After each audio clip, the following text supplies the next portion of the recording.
Hello guys, अगर आप लोग को मेरे वीडियोस पसंद आ तो प्लीज मेरे चैनल को सब्सक्राइब कर दीजिए। वॉरियर विलन के पिछले एपिसोड के एंड में हमने देखा था कि वो चेनपू जैंग के घर के बाहर खड़े होकर ऐसा बातें किए जा रहा होता, तो उतने में वहां पर कोई बंदा आ जाता है और आने के बाद बोल रहा होता है कि क्या तीसरा अंकुल तुम उस बंदे को मारना चाहते हो क्या। ये देखने तुरंत बाद वो इसको प्रणाम करते हुए बोला था, हाँ यंग मास्टर, उस कमीने ने हमारे चेन फैमिली के काफी सारे बंदों को इंजूर किया है। उसके साथ साथ ही उसने हमें 3000 सिल्वर देने के लिए ब्लैकमेल भी किया है। अगर हम उस बंदे को ऐसे ही छोड़ते रहे तो आगे जाकर वो हमारे चेन फैमिली के लिए काफी बड़ी मुसीबत बन सकता है। तो इसीलिए हमें कितना जल्दी हो सके उतना जल्दी उसे रास्ते से हटाना पड़ेगा। ये सुने बाद यंग मास्टर बोलने लगता है, ओहो तो ये ऐसी बात है। ये सुने एक बार ये चेनपू बोलने लगता है, उतना ही नहीं मास्टर, उसने मेरे बेटी को काफी ज्यादा इंजूर करके उसका एक हाथ भी तोड़ दिया है। ये सुने बाद यंग मास्टर बोलने लगता है, ओहो उसने ये भी किया। अगर ऐसी बात है, interesting interesting very very interesting. तुम्हारे बातों के मुताबिक वो बंदा काफी ज्यादा रूथलेस बंदा होगा। यही तो मुझे चाहिए थी। उस जैसे रूथलेस बंदे के बारे में काफी सारे से ढूंढ रहा था, पर अब वो फाइनली मिल चुका है। तो इसलिए तीसरा अंकुल मैं तुझे ऑर्डर दे रहा हूँ, उस बंदे को छूने की भी कोशिश मत करना, क्योंकि उसको मैं अपना राइट हैंड मैन बनाना चाहता हूँ। ये सुने के बाद चेनपू ना चाहकर भी वहां से चले जाता है। और अगर हम जैंग के बारे में बात करें तो वो सारे लोगों को पूरी तरह से मार चुका होता है। इसके बाद कोई भी नहीं है पता, इसके वजह से वो वहीं पर रुक जाता है। और तभी एपिसोड अगले दिन सुबह का, तब हम देखते हैं सोसो और जैंग वो एक रेस्टोरेंट के अंदर जा चुके होते हैं। और वहां पर जाने के बाद सोसो बोलने लगता है, आंटी ये मेरे लिए काफी ज्यादा दारू और उसके साथ काफी ज्यादा मीट भी लेके आए। और तब हम ये आंटी ये की तरफ देखते हैं, वो और कोई नहीं बल्कि वो छोटी बच्ची की माँ ही होती है। और वो बोलने लगते हैं कि तुम दोनों को देखकर मुझे ऐसा लग रहा है तुम दोनों छोटे बच्चे हो। अगर ऐसी बात है, क्या तुम्हारे पेरेंट्स ने तुम्हें ये दारू पीने का इजाजत दिया है क्या? इसीलिए मैं तुम दोनों के लिए दारू नहीं बल्कि एक अच्छा सा जूस बना के लेके आती हूँ। अभी ये सुनने बाद सोसो को काफी ज्यादा गुस्सा देते हैं। इसके वजह से चिल्लाने लगते हैं कि आंटी है हमें सिर्फ दारू पीना है, तो इसलिए दारू लेके है, हमें जूस बिल्कुल भी नहीं चाहिए। तब ये जैंग भी बोलने लगता है, हाँ आंटी है हमारे पास इतना पैसे है, तो इसलिए हम दोनों के लिए 2 दारू के बाटल लेके आए हैं। और ये सुनने बाद वो आंटी है भी कुछ नहीं कर पाती। इसके वजह से वहां पर काफी सारे मीट और काफी सारे दारू उन दोनों के लेके आ चुके होते हैं। और जैंग को देखने के बाद आंटी ये अपने मन में सोचने लगता है, अरे बाप रे, ये तो वही बचा है जिसने वो 4 लोगों को पूरी तरह से बेरहमी से कुटाई कर दिया। इसके बाद जैंग वहां पे थोड़ा दारू पी जाता है। इसके बाद बोलने लगता है कि आंटी है आप मेरा हेल्थ के बारे में कितना फिक्र करते हैं, क्योंकि आप हमसे दारू के पैसे लेके सिर्फ पानी लेके आए हैं यहाँ पर। और आपको देख के ऐसा लग रहा है आप काफी ज्यादा बूढ़ी हो चुकी है। क्या इतना बूढ़ी होने के बाद भी आप हमसे ऐसा करते हुए शर्म नहीं आता क्या आपको? उसमें वो आंटी को थोड़ा गुस्सा आता है। इसके वजह से वो बोलने लगते हैं कि तुम लोग अभी भी बच्चे हो, तो इसीलिए मैंने तुम्हारे लिए अल्कोहल का कंसंट्रेशन कम करके लेके आया हूँ। और मैं इतना भी बूढ़ी नहीं हो चुका हूँ, तो इसलिए तुम मुझे फिर से बुढ़िया करने की कोशिश की तो मैं तुम्हारा माँ बहन ये करके रख दूंगी। ये सुनने पर जैंग बोले था, अगर ऐसी बात तो आपको हमें डिस्काउंट देना पड़ेगा, तभी मैं आपको बुढ़िया नहीं बुलाऊंगा। इसके बाद मैं आपसे क्वेश्चन पूछना चाहता हूँ। और वो क्वेश्चन है कि जब मैं शॉप के अंदर आ रहा था, तब आपके शॉप के बाहर एक बैनर के ऊपर अल्कोहल वर्ड लिखा हुआ था, और मैं महसूस कर सकता हूँ उस वर्ड के अंदर काफी ज्यादा स्ट्रांग आरा भरी पड़ी है। इसका मतलब वो बैनर के ऊपर वो अल्कोहल वर्ड जिसने लिखा वो काफी ज्यादा स्ट्रांग बंदा हो। कहीं वो वर्ड बाहर की तरफ आपने तो नहीं लिखा? ये सुनने बाद आंटी ये बोलने लगता है, नहीं मेरे इतना औकात ही नहीं है। जब एक बुढ़ा रेस्टोरेंट के अंदर आ गया तब उसके पास पैसे नहीं थे, तो इसलिए उसके बदले उसने वो बैनर को मुझे दे के गया। और अभी तक मुझे ये नहीं पता चला कि उस बैनर के अंदर इतना स्ट्रांग आ रहा है। ये बोलने के बाद ये अपने मन ही मन सोचने लगता है, अरे बाप रे, उस बच्चे के उस बैनर के अंदर की स्ट्रांग आरे के बारे में कैसे पता? नॉर्मल लोग इसके बिल्कुल भी सेंस ही नहीं कर पाते। ये सोचता वहां से चले जाने लगते हो। जाते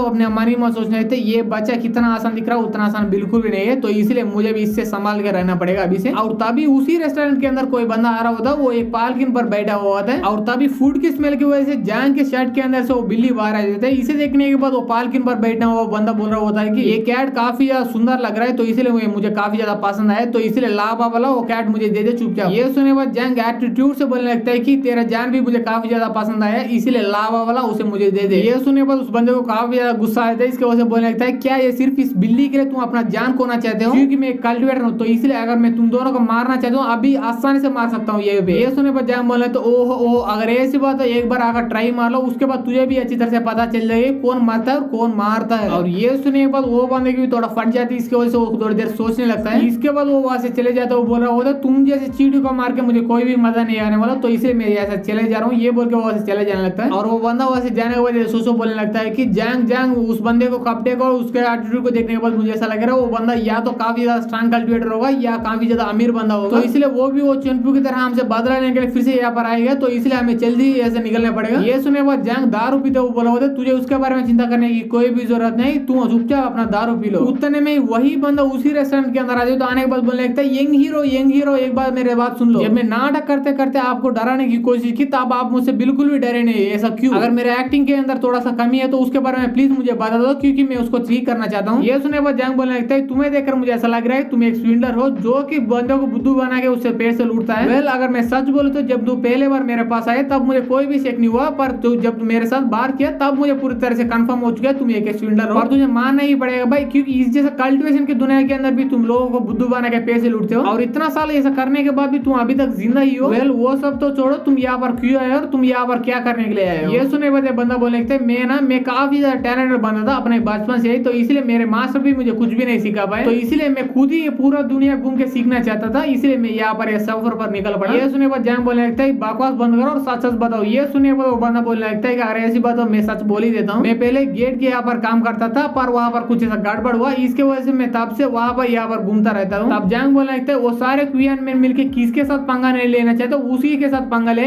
इसके वजह से वो नंगा हो गए, क्योंकि उसके बाद मिनिस्टर ऑफ जस्टिस वहाँ पर आ गए, आने के बाद तुरंत ही वो गेट को पूरी तरह सील कर दिया। ये सुने बाद बंदा पूरी तरह हिल जाता और बोलने लगता है पर इसके बारे में तुझे कैसे पता। ये सुने बाद जैंग बोलने लगता मुझे नहीं पता था, मैं सिर्फ झूठ बोला और ये से किसी को बुद्धू बना दे। ये सुने बाद वो बंदा बोलने लगता अरे बाप रे आप तो मेरे से भी बड़ा स्विंडलर निकल गए। और गैस यहाँ पर वो गेट क्या है और वो क्वीन मैन कौन है, ये सारे चीजों के बारे में आपको आगे चलकर पता चलेगा। इसके बाद वो बंदा आगे की कहानी बता रहा होता है। एक बार वो गेट सील हुए उसके बाद मेरे पास करने के लिए कुछ भी नहीं था, तो इसलिए मैं स्विंडलर बन गया। ये सुने बाद जैंग बोलने लगता है कि तुम्हारे एक्सप्रेशन को देखने के बाद मुझे ऐसा लग रहा है तुम झूठ बिल्कुल भी नहीं बोल रहे हो। तब वो बंदा आगे बोल रहा होता है कि असल में मैं ईविल के अगेंस्ट फाइट करके सारे लोगों को जस्टिस दिलाना चाहता था, और ऐसा करने के लिए मेरे पास टैलेंट भी नहीं थे, उसके साथ ताकत भी नहीं थे, तो इसलिए मैं सिर्फ एक क्वीन मैन बन गया। ये सुने बाद जैंग बोलना था अगर ऐसी बात तो मुझे भी एक पार्टनर की जरूरत है, तो इसलिए आपसे तुम मेरा ही पार्टनर बन जाओ और मेरे अंडर काम करो, इसके बाद हम दोनों मिलकर क्रिमिनल्स के अगेंस्ट फाइट करके सारे लोगों को जस्टिस दिला सकते हैं। ये सुने बाद वो बंदा बोल रहा होता है नहीं आप ये काम इतना आसान समझ रहे हो, उतना आसान बिल्कुल भी यही नहीं, क्योंकि इस दुनिया के अंदर जिसके पास ताकत होती है उसके ही बात मानते हैं और उस तरह ताकत कल्टिवेटर की पास ही होती है, तो इसलिए ये पूरी दुनिया को सिर्फ कल्टिवेटर से कंट्रोल कर सकते हैं। और नो ऑफेंस पर मैं देख सकता हूँ तुम दोनों बिल्कुल भी कल्टिवेटर्स नहीं है, तुम दोनों सिर्फ नॉर्मल पीपल है, तो इसलिए मुझे पूरा यकीन है कि हम तीनों मिलकर भी इस दुनिया के अंदर कुछ ज्यादा बिल्कुल भी उखाड़ ही नहीं पाएंगे। ये सुने बाद जैंग बोले नहीं तुम पूरी तरह से गलत हो, क्योंकि हम तीनों भी आगे जाकर कल्टिवेटर बन सकते हैं अगर हमारे पास थोड़ा सा स्पिरिचुअल जेट्स उसके साथ सुमेर स्टेज वाले बंदा हमारे बोन मैरो को क्लेंस करवाने हमारे मदद करे तो इसलिए तुम्हें इतना भी जल्दी हार मानने की कोई भी जरूरत नहीं है। ये लोग वहां पर बैठकर ऐसा बातें कर ही रहे होते तभी बाहर से कुछ आवाज आने लगते हैं और आवाज बोलने लगते हैं कि कहाँ पर है वो लॉर्ड एनजंग। ये सुनने के बाद एक तीनों बाहर आ जाते हैं, आने के बाद बोलने लगते हैं कि मैं ही वो जैंग। ये सुनने के बाद वो सामने की तरफ देखता है, देखने के बाद तो पूरी तरह चौंक जाते हैं क्योंकि उसके सामने वो चेनपू होता है। और तभी हमारे ये एपिसोड ए पर खत्म आ जाते हैं। अगर आपको ये एपिसोड पसंद आए तो एपिसोड को लाइक कर दीजिए, शेयर कर दीजिए एंड सब्सक्राइब कर दीजिए and thanks for watching guys.